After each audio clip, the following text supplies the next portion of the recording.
Welcome back, F1 fans. Jazz Santana here for Hitting the Apex. We got a really, really awesome show today. We are going to recap the Belgian Grand Prix and what a Grand Prix it was. It was absolutely bonkers. So we'll definitely recap that, and we'll dive right into Zandvoort, the Dutch Grand Prix. We're going to do it right now. Oh, big news. Mick Schumacher. Where's he going? Is he out at Ferrari? A lot of big news. We'll see you guys right now on Hitting the Apex. Lights out. Let's go.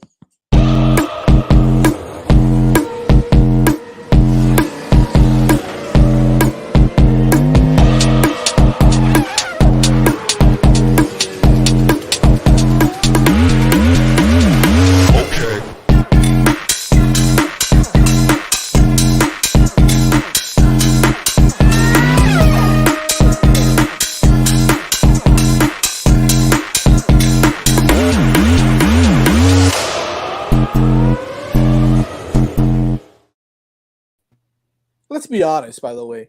I think we might have the best intro of any YouTube show for F1 that there is. Let's just be honest, right? Fire. Nothing. Yeah, completely unbiased, of course. No, not unbiased. I'm not blowing smoke up my own butt. No, none of that stuff. Are you kidding me? Shout out to Tony for that amazing music for our intro. But anyways, welcome back to Hitting the Apex here alongside my amazing co-hosts, Moni Leuro and Vish. Always a pleasure to talk Formula One with my good friends. How are you guys doing, beautiful people? Good. Hyped. There we go. Tap. You guys pretty hyped. Oh man, this is just a crazy week period for us. Yeah. With college football getting going, and obviously our home team, the Miami Hurricanes. But it's also we had our first race back from summer break. Lots to talk about there because it was a pretty wild race, if you ask me. I mean, a lot of things going on. Again, absolute domination by Red Bull, but especially Max Verstappen as he obviously takes the podium. But Red Bull took the podium, really. 1-2 finish there for them. So really excited to talk about that. Some interesting news coming out as well of the Ferrari Academy with Mick Schumacher possibly leaving after the 2022 season as well. Guys, there's actually a lot of stuff going on in Formula One right now. But I guess we'll kind of just start off with the Belgian GP. What's your take on what happened? Anything that really kind of stood out to you? I'm sure there's a lot of things that stood out to us, but we'll start with you, Moni, on that. What's your take on how the GP went? Well, I just want to say that this has to go down in history as probably the first and last one of my predictions that's going to be so accurate. You were close. This is the closest. This is the most accurate words that have come out of my mouth. And I'm so excited for it to happen again. I don't know what the probability is that it will happen again. But guys, I was pretty close and I'm hyped. Can I just rewind for a second and bring it up? Can I bring my predictions up for a second? Sure, let me hear it. Okay. So if you guys remember correctly, I had Verstappen P1, I had Sainz P2, Checo P3, and then I had one Mercedes with the DNF. I know. Can you believe? I can't. And we might have noticed more if Gabe didn't pick it exactly right. Yeah, if Gabe didn't get it exactly right, we might have noticed more. That's true. He had Max, Checo, Sainz, and Williams with a point. And Albon. He literally got it perfect. Wow. Yeah, he got perfect. Perfect. He's a world champion designer. This is what happens. Elizabeth definitely did not get anything. Well, she got Max and she got Albon with a point. Yeah. So everything else, I missed a little bit. Yeah, let's not talk about ours. Mine was a donkey pick anyway. Yeah, it was fun. Listen, at one point we thought it could happen with all the top cars, starting at the back, aside from Checo and Sainz, but everybody else was starting at the back. Yeah, so then we remembered why Ricardo got fired. So. Right. Yeah. There you go. Yeah. Well. But overall, honestly, real quick, I thought it was a pretty intense race overall. I just felt like there was so much going on throughout the whole race. As you mentioned, Jazz, I have to agree with you, and I think everyone agrees. Verstappen was just mind-blowing, the way that he just kind of drove through the midfield and got up to the top. It took him a bit, and I think that there were some little advantages that helped him get to the top. But it was so impressive. It was so impressive to see that happening. There was this highlight video on YouTube that I watched, literally just entirely focused on Verstappen just driving through everyone. And it's insane. I was watching the video and I was like, there's no way this guy just did that. He literally just drove through anyone. So that was super impressive. And of course, I mean, Checo, I'm sure I'm happy, but I don't know if you guys noticed like his reaction after the race. Like he was a bit disappointed at heart. I feel that he was expecting a little more from himself, maybe going for that P1. But I know that he was happy with that 1-2 result. And then, I mean, of course, Sainz, I think it's a little bit of fresh air for Ferrari after a couple of difficult moments in your guys' life. You guys finally got a podium, no? So congrats. Listen, but we almost screwed that up anyways. So, and we still ended up to find a way to screw up. And by the way, I'm going to say this because I know Vish wanted to say it, but Checo needs to chill because there was no chance in hell that he was going to do anything remotely close to what Max was doing. I mean Max was just like, he was unbelievable. He was unreal. And Checo this is a little embarrassing. What's going on? Just like, please elaborate on this. How was it? So the Red Bull, in particular on the straights, has been powerful all year. So on a power circuit like this, and we talked about this in the preview that the Red Bull is gonna just lap the field, and Checo's not even close though. He's driving the same car. Max doesn't have like a super secret car that's better. He should be much closer. He should have won this race. Doesn't he though? No, I'm just kidding. He started what? He started second. First of all, he didn't put it on pole somehow. Yeah. Even though Sainz completely screwed up his last lap, and then he starts in second, and Max just from 14. I mean, I don't know. I think for someone that's been in the sport that long, you gotta. That's why he was disappointed. I mean, exactly. How do you fall that far? I think obviously he's not in Max's league, but I hate to say this, but we talked a lot about how Bottas was a number 2 driver. Bottas would have won that race if he started second. Lewis started 14th. Oh. Like that's a good point. And as Fernie points out, he wasn't even close. How does that happen? Yeah, it's unbelievable. It's unbelievable. True. It's a testament to how amazing of a driver Max is, but it's like you said, it's also a bit disappointing that Checo or the rest of the field for that matter. Like, look. Well, the other cars did not. The reason I'm saying for that Checo Sainz P3 was okay. He was the fastest out of the rest. Ferrari itself is just overall an embarrassment. But yeah, it's unbelievable. It really is. I mean, there really isn't much to say about that except for the fact that he started on pole. I mean, because Max was in the back of the field, but. Even that drive, the Sainz drive, was mediocre at best, right? It's just that he was up there. He's still quicker than the rest of them, but it was kind of mediocre. The strategy was whatever. It didn't. I mean, he was fine. He was comfortable in that P3 per se, if you ask me. But the one if we're talking about Ferrari, for me, the disappointment is really it's a little bit Leclerc, a little bit Ferrari, period, the team. I mean, at what point do you not get disappointed because you just know it? I mean, this was unbelievable. I mean, they pitted it for fastest lap when he didn't have a pit window, and he came out. And by the way, it's like, what? He said, "What's the point?" He said it all over the radio, right? He's like, "No, I don't think we need to go. I don't think I need to go in or whatever at this point. It doesn't matter." Blah blah. Okay, box anyways. So he ends up boxing, and then he leaves the pits too fast. And then he still gets behind, and he ends up in P6 as opposed to P5 where he finished.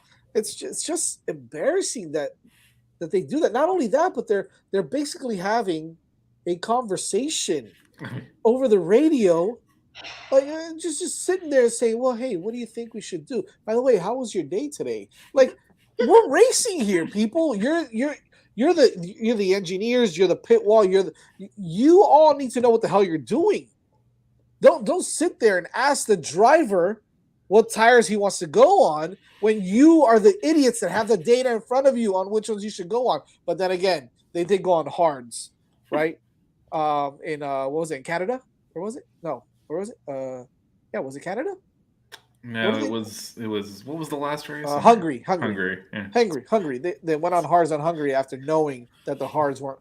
I mean, so then again, they do that. So I just thought it was an embarrassment for Ferrari this whole entire weekend, even with a decent finish, I guess P3. But I just don't Well, I mean, see. they screwed up the qualifying because Leclerc was taking a penalty, Right, so he was going to try and drag Signs around, and they put the wrong tires. So instead, he had to do the lap and just qualify, and then they sent him out too late to. So then they had to reverse the order. So his right. first lap was a qualifying lap. The second one was supposed to tow Signs. They sent him out too late. He gets in Signs' way, ends up ruining Signs' lap. It's just like, what in the world? And then obviously, like you said in the race, I mean, that type of error is really. I mean, we feel like we say this every week about Ferrari. That's just subtraction. Yes. You know, the pit lane delta, the gap. Like, what are we doing here? There was not enough time to go into the pits and come out in front. Yeah, and you know that because he speeded in the pit lanes and still didn't come out in front. He had to overtake him just to get back to where he was. I think Tap brings up a great point here, right? That P3 finish might have been Hamilton's had he not DNF'd. Yeah, because, but I mean, this is. I mean, that's here. I mean, 2020's hindsight, but I will say that was the other thing. That Ferrari was surprisingly bad. It was. Because the Mercedes was not good either, and the fact that Russell was eating him up until he made a mistake and ruined his tires, and then that's what allowed Sainz to hold him off. That Mercedes had no pay. I don't know what was going on with the Ferrari, but it was also slow. Well, you can tell. I mean, when they interviewed Sainz, he was pretty disappointed and surprised that they didn't have the pace. He wasn't very happy with his P3 finish at all because he knows that the car was not performing well. He knows it. And so, for him to know that, still get a P3, I think it's great. Great for him and everything. But I think that he knows that team has a lot of work to do if they want to be competitive again. Because if not, if Mercedes figures it out, you're going to lose out to Mercedes and the constructors real soon if you guys don't get your crap together. Checo, I mean, let's look at it. Checo's second in the drivers' championship now. Yep. I mean, this is overtook Leclerc already. So yeah, I mean, this is we've reached that stage now where it's not good out there for Ferrari. Nope. I think at this point we've kind of spoken about our disappointment of the day. Yeah. the top three finishers. I mean, aside from let's put it this way: aside from the obvious pick, who would you say is your driver of the day aside from Max? Because I think we all know Max drove brilliantly, right? Like, who's the driver of the day aside from him? Moni, we'll go. Yo, I'm gonna have to go with Ocon. I'm sorry. By the way, pull up the standings there, Vish, while we talk about this real quick. The finish. Pull up the how they finished in the Belgian GP. I think for me it was Ocon. He seemed pretty solid throughout the weekend. To me he seemed his performance seemed pretty solid, both during quali and during the race. Let me see. What did he was 5 during quali, no? Ocon? Yeah, it's hard to remember because all the cars moved around. Yeah, it was. I think he took a penelty also, though, right? He was one of the ones that took a penalty. Yeah. So to me, it was him. And to be honest with you, I might want to play a little bit of devil's advocate and might throw in Alonso in there a little bit. I just think that Alpine overall, they had a you could say successful weekend. They got a good amount of points and they're up there in the constructors. So to me, the main one, I mean, besides the basic one for everyone, would have to be Ocon and then a little bit of Alonso.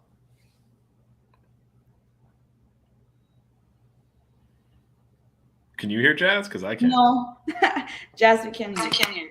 Always happens. It always happens to my headset. You guys can hear me okay now, right? Yeah. Yep. So who's your driver of the day, Vish? Well, I mean, like you said, outside of the obvious, I'll go with Vettel. Thought he drove a good race, bad qualifying, but with all the penalties, kind of moved up the grid and was kind of up in the top 5-10 much of the race, obviously because everyone was pitting on sequence, but brought home some points. And yeah, that car is pretty terrible. So so that I'll go with Vettel. Speaking of terrible cars, Alex Albon and getting in the points with that Williams, although they're pretty good in the straights, right? They're another one that's a powerful. Well, this is the question. Look who finished behind him. So yeah, let's see that. There was Lance Stroll had DRS on. Lance Stroll had DRS on him for like 20 laps and couldn't overtake him, and it created a train behind him. And I feel like if you had a better driver behind Albon, he probably overtakes him. If it's Lando, he might. If it's really anyone else, because actually the funny thing is, Yuki and Zhao traded spots multiple times, both with DRS, just passing each other. But they're gonna get past. Well, there's a DRS train, right? They both had it though, so it was real overtaking because they both had DRS. But because of the power on the straights and the long straight and the drag you get there in the pull, they were able to they would overtake and the next lap they want to pass them back. And meanwhile, Stroll with DRS, Albon doesn't have it, can't overtake him. Right. I mean, I think throwing another disappointment. The one disappointment we kind of referenced. Lewis Hamilton threw the race away in the first corner. Yeah, he did. You expect better from, frankly, the best driver in Formula One history. And I actually think he could have factored into the top 2, maybe even. No one was touching it. The race was over when Latifi did Latifi things and caused Bottas to cause a red flag.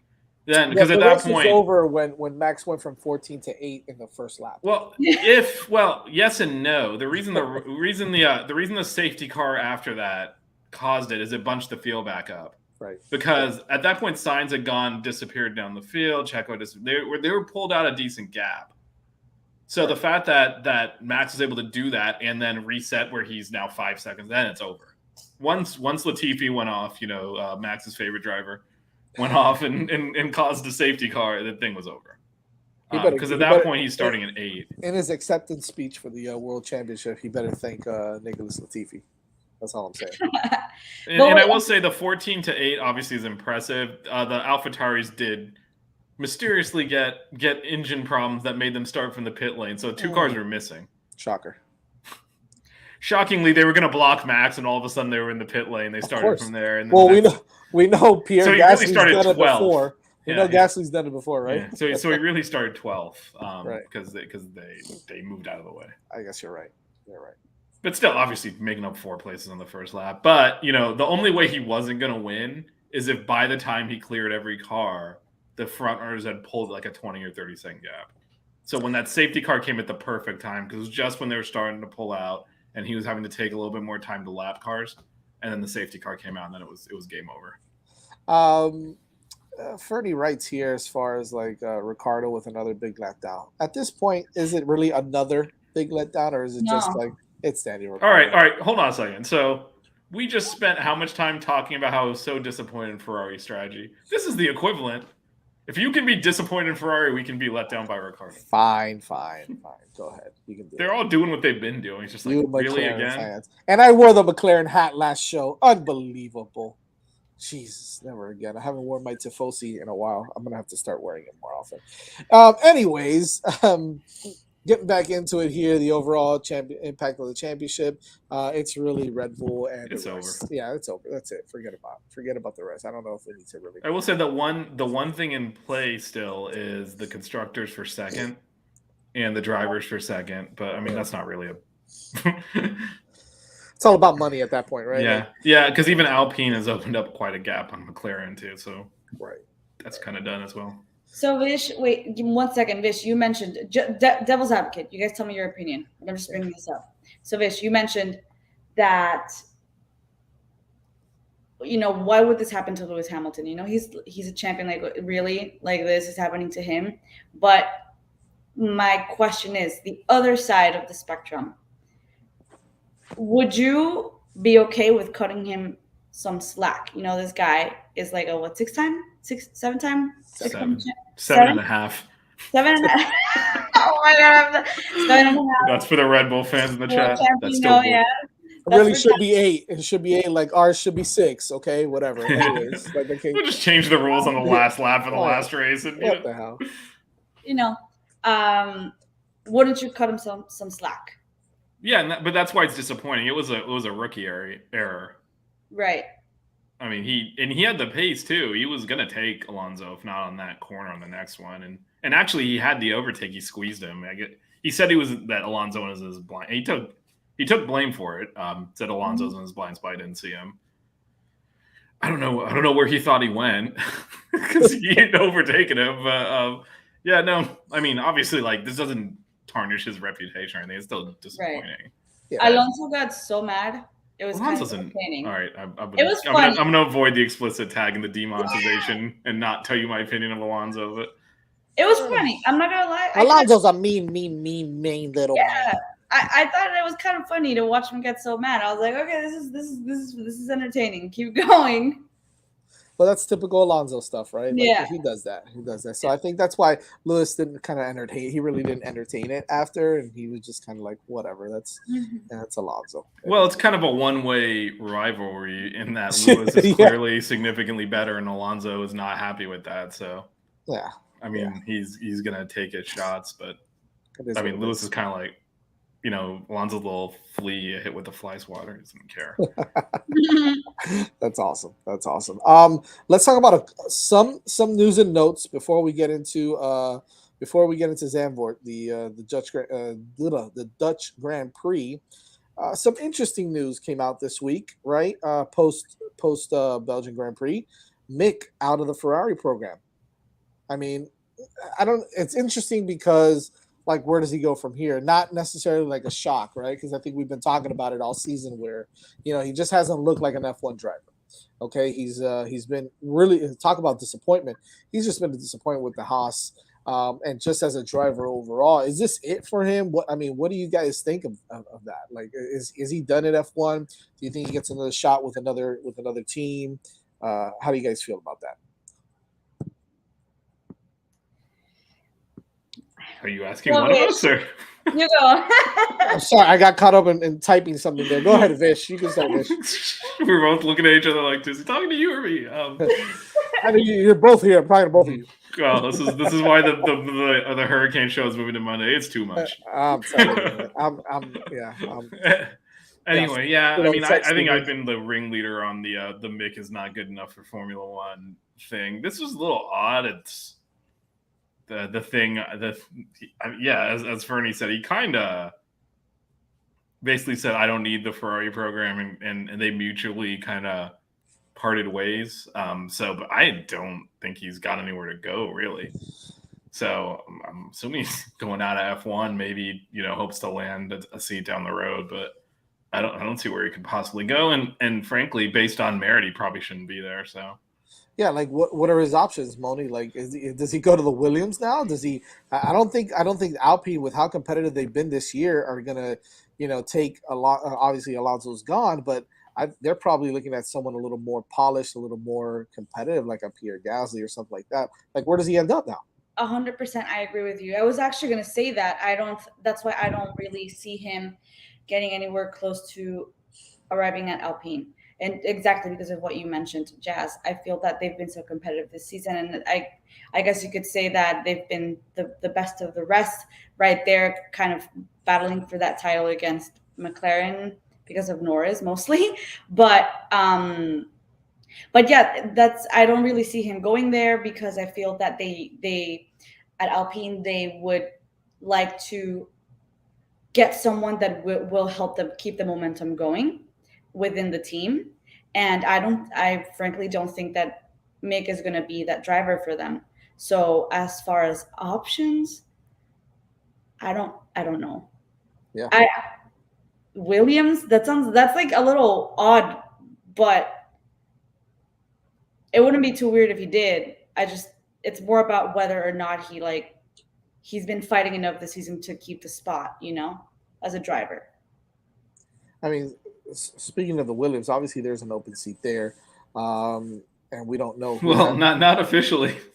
Well, yeah, I know you're right. I'm sorry, getting ahead of myself. Latifi is still hanging in, man. Yeah, he's still hanging in there. Thousand He's safety still car. doing what he does best, baby. Unbelievable.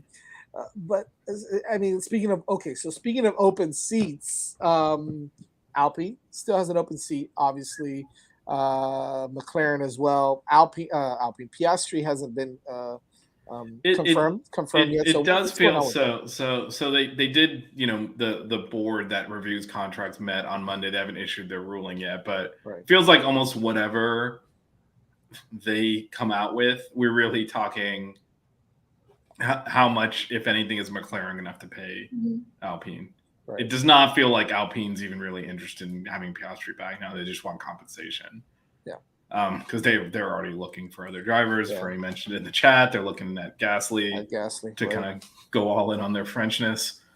So on their Frenchness, I like that. So that appears to be, so they're already looking at replacements, and McLaren is not, and they already fired Ricciardo. So I think it's pretty clear that Piastri will be in the McLaren, and the review board is kind of just figuring out, if technically he's still contracted to Alpine, there's going to be a big check going over to Alpine.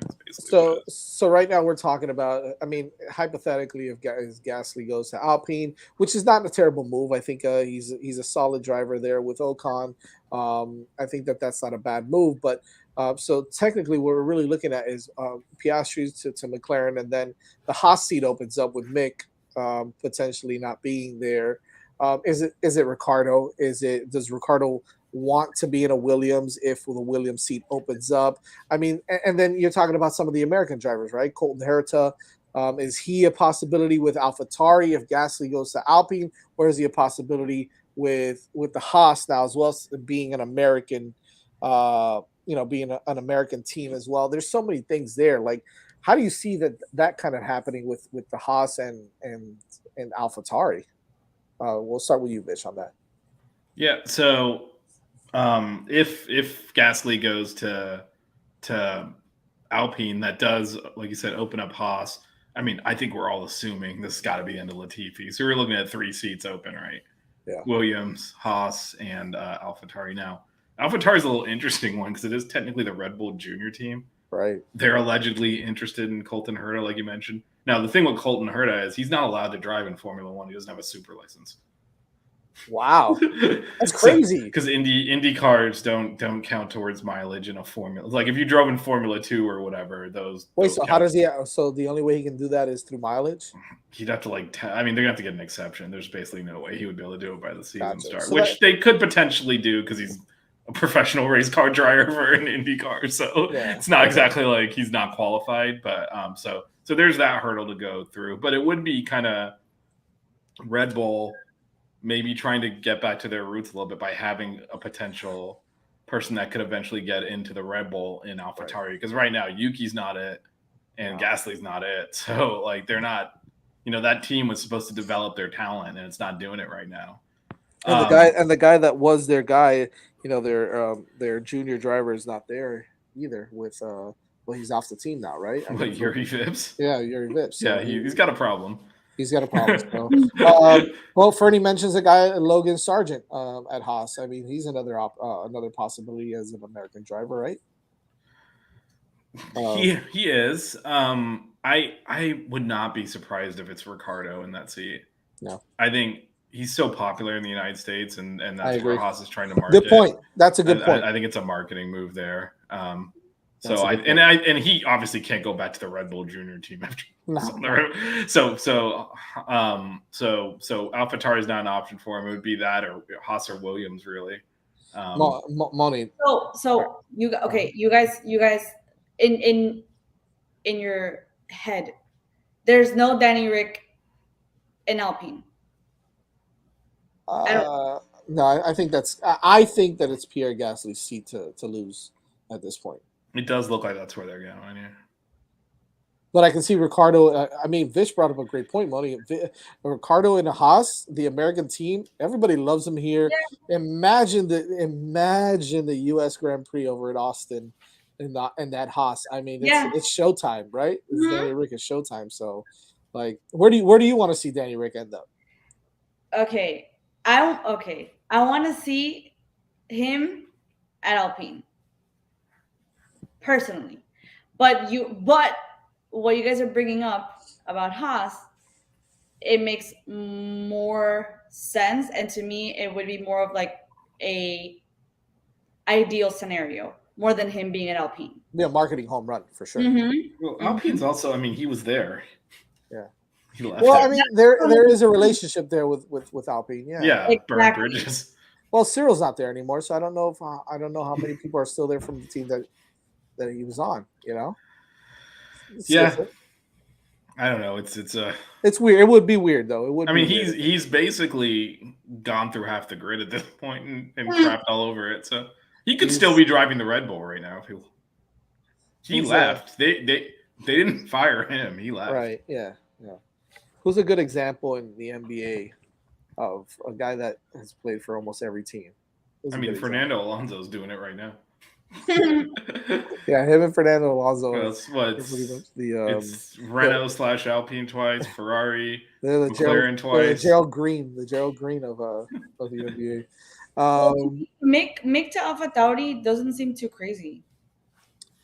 Well, I mean, at this point, it doesn't because they really. What are they doing? What is AlphaTauri doing? You know. Yeah, I mean, I could see that. I don't know what they want to do with that. Apparently, they want Colton Herta for some reason. Oh, he's got to get his license first, all right? Yeah, but I mean that's the latest rumor is that Dieter Maschitz, or however you pronounce his name, is like obsessed with Colton Herta for some reason. Gotcha. Which would actually, you know what, that would make some use of the team because that would generate money. I think a young American driver. Helmut Marko likes him a lot as well, right? Oh yeah, that's who I meant. Someone or the other. One of them German guys, Austrian actually. Let's not conflate the Germans. Every time the Germans and Austrians get together, bad things happen. But no, but that's also there is as the sport grows here. Like right now, there's 2 Canadian drivers and no American ones. Right. There is just a bunch of money that a team can make by putting an American in the seat. And if nothing else for AlphaTauri, they stick an American in the second seat, they'll make money off of it. True. That is very true. All right. Moving right along, baby. We've got Circuit Zandvoort, the Dutch Grand Prix, coming up this weekend. First race in 1952. It's a number of laps. It's one of the longer drives at 72 laps. Minute 11. Excuse me. Minute 11.097 is the record there for the fastest lap. Lewis Hamilton in 2021. Did I get that right? Am I seeing that right? Yeah, probably. It's only been on the calendar the last 2 years. So. Yeah, that's true. Pretty interesting track. I mean, yeah. Let me kind of open this up because I'm kind of blind here. But the chicane in turn 11 and then going into that kind of that turn on turn 12, that corner there. A lot of twists and turns, except for that straightaway from 14 to corner to the first corner. I mean, I hate to say this, Jeff. I hate to say Ferrari track. It was like a Ferrari track. Well, what are they going to do to make sure that it's not a Ferrari track? Oh my gosh! 2 DRS detection zones in sector. What's the blue one? Is that sector 2? Yes, sector 2, and then sector 3 right after that chicane there. I guess it's a chicane there. 11 and 12 going into turn 13, which. I guess that's a good. I like the DRS zone 2 because it looks like that's a good overtaking area with that corner there in 13 heading into 14 to that straight. Moni, how do you feel about this track? Obviously, it being a Ferrari strong track, I just don't know if they're going to be able to kind of come through. How do you feel about this track? I want to tell you something. That little. Espérate. We're so blind. Look at us like doing this. 11. Okay, yeah. 11 and 12. Yeah. 11, 12, 13. I feel like a lot of things are going to go down right there. 11. Yeah. No, you know what? Not even. Espérate. Yeah, 11. From 9 to 13. From 9 to 13. I want to be watching that area. I feel like it's going to get real funny So what do you think Latifi is going to do? That Where do you think he's gonna do it? where, yeah. Show me where Latifi is going to touch someone. And that straight, it reminds me of the one here in Miami. It reminds me of the straight here at the track. Very similar. So I'm excited to see the Red Bull cars roll down that straight. Well, I think the straight. It does remind me of Miami because then there's a hairpin right after it on turn one there, and that's kind of how Miami was on turn 17. So I can see that. I think the start is going to be interesting as well because you've got the hairpin right at the start, so you're going to see some traffic there. Yeah. So it's going to be really important to get a good start there as well. I don't know. What do you think, Vish? How do you like this track? Yeah, no, it's interesting. I think 14 is the one with the high bank on it. Yeah. Where it feels like it's out of a different time. You don't really see. It almost looks like an oval bank. Right. So that'll be interesting because there's DRS in that corner. Right. I think it's turn 14 is the big banker. Yeah, it is. It is turn 14 Okay. and 7 has a big bank as well. Oh, okay. Yeah. So yeah, no, like I said, this should, you figure this would suit Ferrari, but then I mean, we talked about this a little bit on the preview and a little bit on the post race on Sunday, but those new regulations came in and Red Bull looks to have nailed it, and the other cars did not, from what we saw last week. So they just might be, faster everywhere at this point. But based on the overall season, like this should be a Ferrari track. So we'll see. Obviously, it's Max's second home Grand Prix in a row. So we'll see how that works. But yeah, I think it'll be an interesting race, and we'll see if we can get some overtaking on that long straight. Because if not there, it's hard to see any other kind of real good. Because even the other DRS zone between 10 and 11 isn't really that long. Now, let me ask you this. Obviously, Leclerc took a penalty because he has a brand new power unit, right? Did you see pace in Leclerc? Not Sainz. Let's not talk about Sainz. And I know that he finished, P6 or whatnot. But was there any pace in his car with that new power unit? I don't recall. I'm gonna be honest with you. Not really. Not really, huh? I mean, he was there. So Spa's a track where you can overtake. That's why they all took engine penalties. So he worked his way through the field, but I didn't think he was any faster than Sainz, and he allegedly had new power unit in there. That's whereas look at Max, right, in relation to Checo. Right. Yeah, that's what kind of concerns me with this. Is again, and it was definitely that was definitely a Red Bull track either way. So I can see how they were dominating. But here's the thing, right? Like it's a Red Bull track and they dominated it. This is a Ferrari track. Can Ferrari dominate a Ferrari track? No, right? Like we're not. Well, I mean, but first, we don't even know, if this is actually. Yeah, what is a Ferrari track? What is a Ferrari track at this point? Second, like at some point, they're going to have to decide when to pit, and that'll end everything anyway. So, Jesus, listen, their pitting was actually pretty good. They brought in Leclerc when he wasn't pit safe and caused a penalty. Well, I'm talking about how long it took. Like the pit stops were decent. Yeah, no, as far as strategy is concerned, they still screwed that up. But the pit stops were decent. C1 to C3 are the tire compounds for Zandvoort here. Again, this is if this is a Ferrari track, I mean, it looks like that medium tire is going to be the one again, right? Well, so the interesting two-stopper. Well, so that's the thing. Last year it was a one-stopper. Pirelli's saying it's probably a two-stopper this year. And to use the softer compounds because the hard is going to lose too much time. So, they might as well just, certified mail that straight to Ferrari. But do not use the hard tire. But so it is looking like it might be a two-stop using the softer compounds. So, medium and softs. Yeah. So I guess depending on where you are on the grid after the qualifying. Well, I will say we talked about this a second ago. The short run up to the hairpin means, medium might be an okay tire to start on. A lot of these times you're seeing teams even towards the front put the soft on because they want to get that jump off the line. They don't want to get passed into the first corner, even though they know the medium might be a better race tire. And in this case, with that short run up to the hairpin, maybe there'll be more that'll start with the mediums. What does Fernando say here? Start with a soft and then go medium. Let Ferrari know, Jazz. Yeah, at this point, I don't know if they're paying attention to themselves. They're not going to pay attention to Jazz, who knows absolutely nothing about this anyway. So I mean, you'd fit right in then. So. Yeah, that's true. Touche. He's not wrong.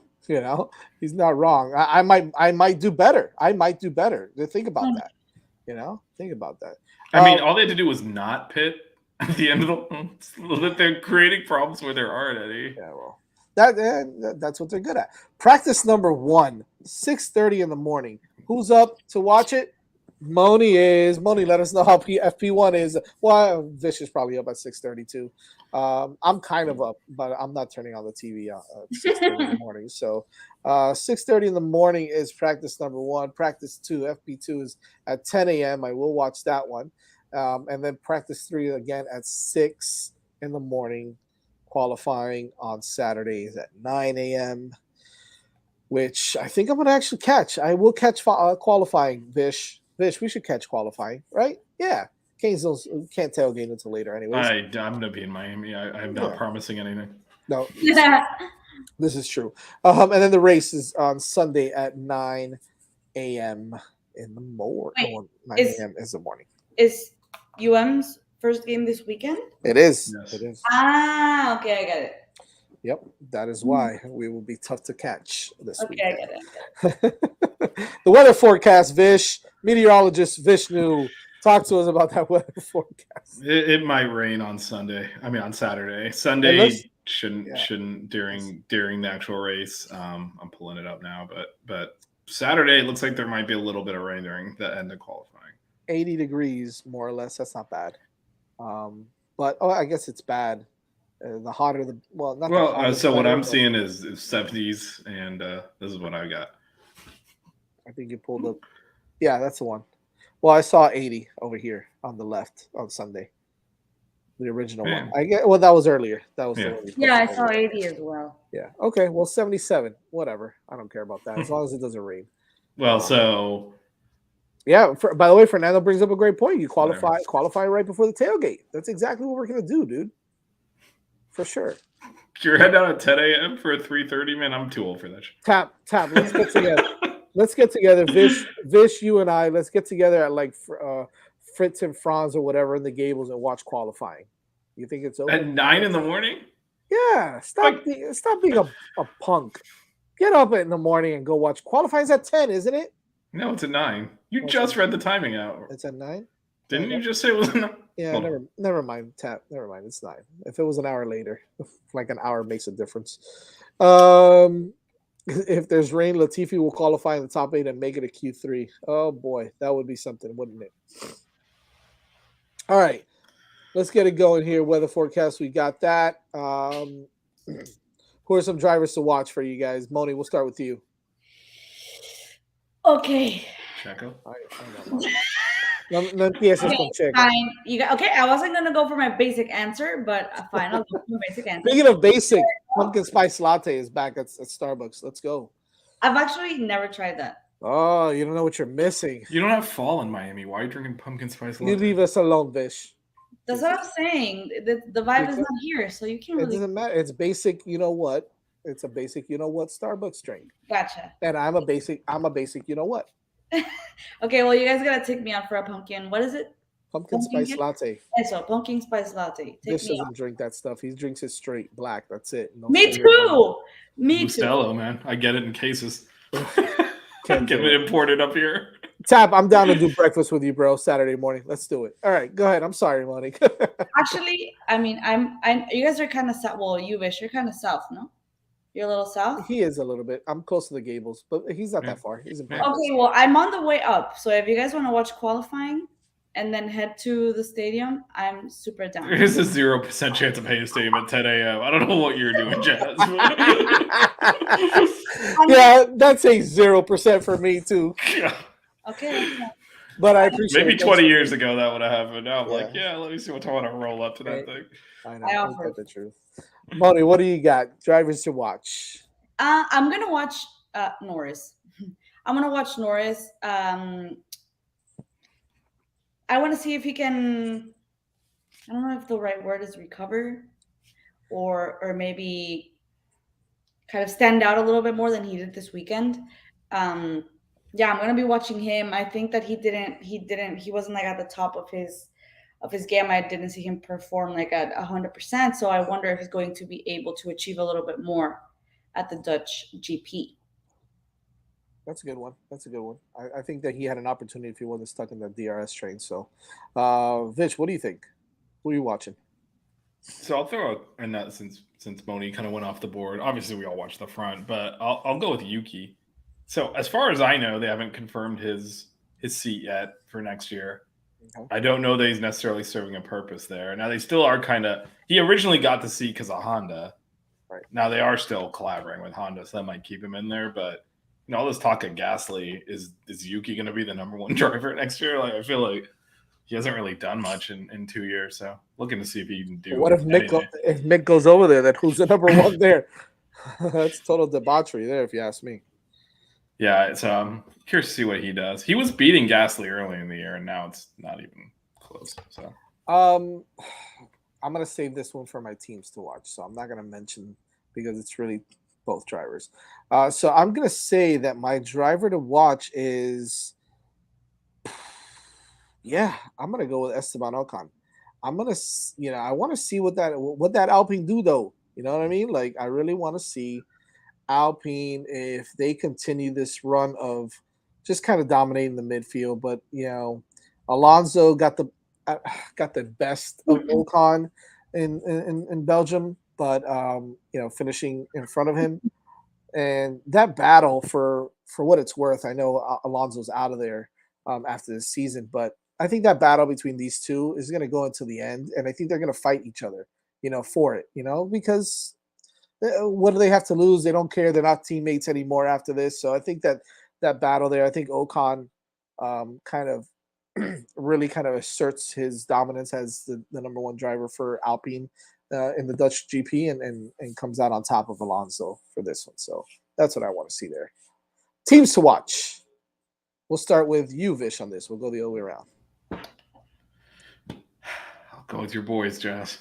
Oh, man. All right. Is there anything left in there? Like, seriously, we've kind of, man, Jack. Yeah, good to see you, Jack. Unacceptable, man. Unacceptable. Jack. Oh, he's in Washington State. We learn something every day. Yeah. I just assumed he was in Miami like everyone else. Of course. Yeah, but so, I mean, you figure, look, the Red Bull was way too strong last weekend, so we actually talked about this in the posters a little bit too. Like, Ferrari was goofing around with strategy. It didn't really matter. There's just no strategy was going to, make them compete with Max. But, you were kind of hoping to get the summer break, reset, come out. Instead, it looked like they lost any confidence. That whole, we were joking about a little bit earlier, like asking 20 questions to your drivers. You think you can go you want to go a few more laps? You want the hards? You want the medium? Like, they seem to, we all make fun of it. It's way worse when the team actually, almost believes the joke. Yeah. So I'm curious if there's any kind of response from them. And you got to wonder, is there going to be a new management team in place next year? Because, right.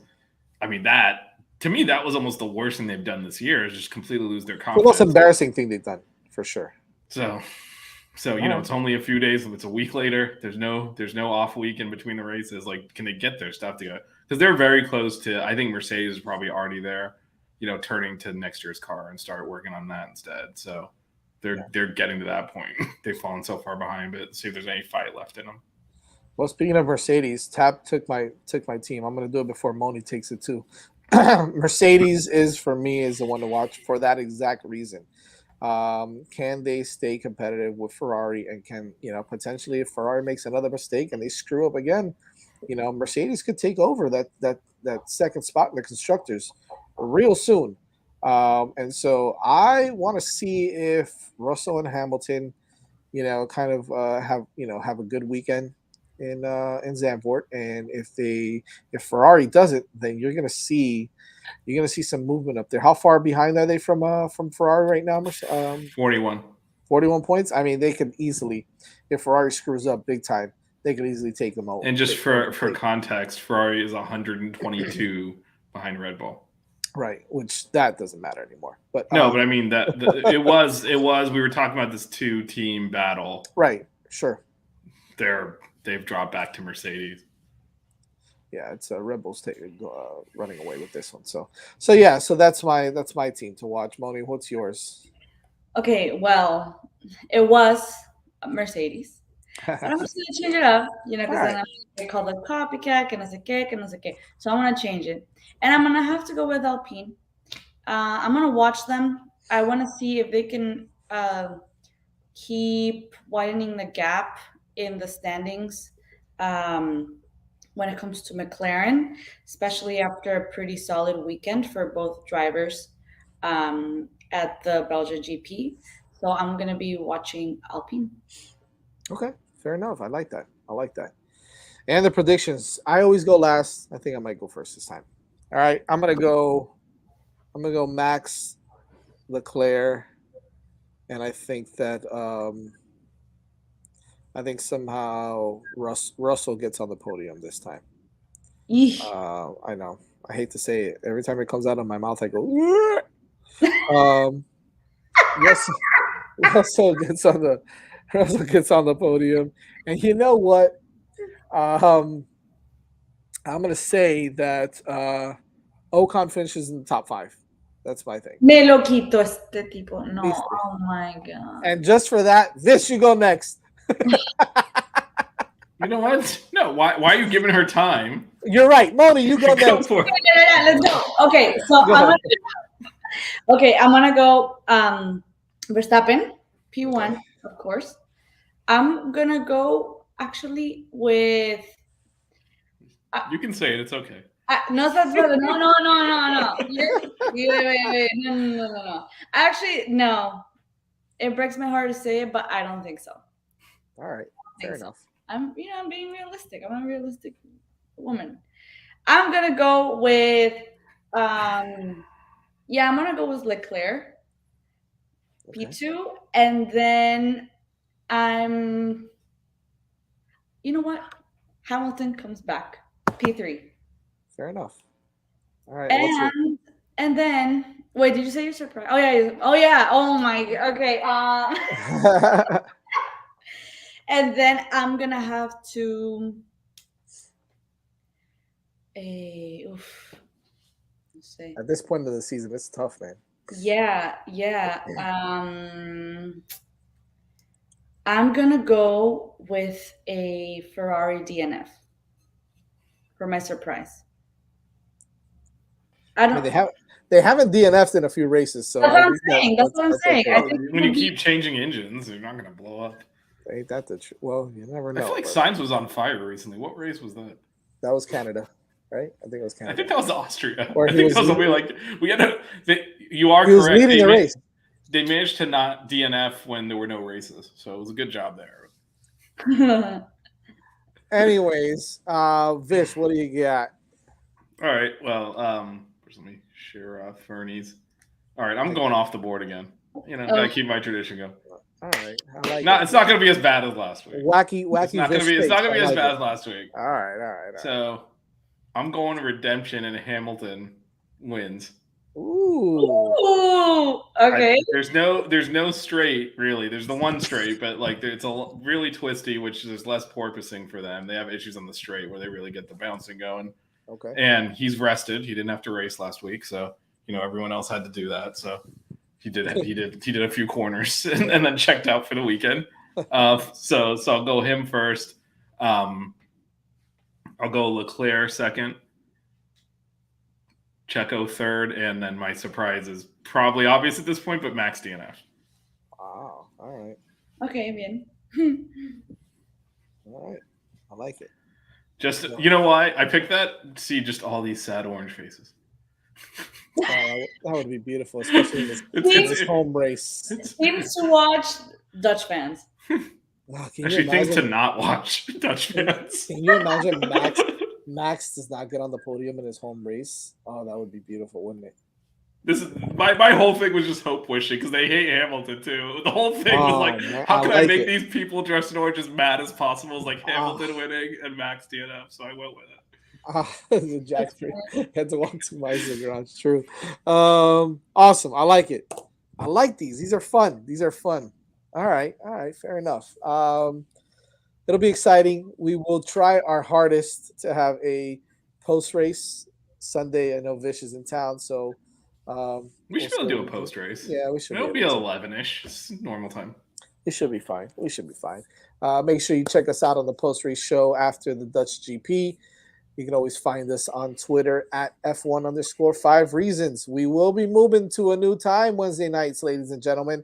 For all of you, we will be moving up a little earlier. Although next week's will be at 8:30 p.m. We will start every Wednesday at 9 p.m. from now on, as we've moved our Hurricane show to Monday night. So post race from the tailgate, I can be the. You going back out there on Sunday to tailgate? Yeah, you're gonna go. What are you tailgating for? The game's on Saturday, man. You doing a 24-hour tailgate? What's happening here? Tab is gonna be so wasted. He's gonna wake up on Sunday and be like, "Oh, here, post race show. Let's do it." I have a feeling. I mean, you're making fun of him. I have a feeling that's where like we'll try to do a post race show. You're not sure how you're gonna come here. Listen, would it surprise me? No, he was my roommate in college. I know some things. All right, I know some things. I think you're projecting a little bit though. I didn't say that I knew some things that I did too. But anyways, I digress. Like projection to me, I'm not gonna lie to you. Yeah. It was interesting times at Barry University. You're not sure you're gonna make the 11 a.m. post race. I feel like you're there's some stuff happening. There could be. I might hijack Vish. I might abduct him and take him to a club or something, and I don't know how that's gonna work out, but we'll figure it out. Then we won't have any post race for sure. Make sure you check us out every Wednesday night at 9 p.m. Although we do start at 8:30 p.m. next week. Keep it locked. Make sure you subscribe to the 5 Reasons Sports YouTube channel and check us out on Hitting the Apex again every Wednesday night. Twitter F1_5 reasons, and subscribe, smash the like button, and make sure you guys keep it locked. We will have some post race stuff for you on Sunday after the Dutch GP. Moni, Vish, always a pleasure. We will see you guys this weekend. Adios.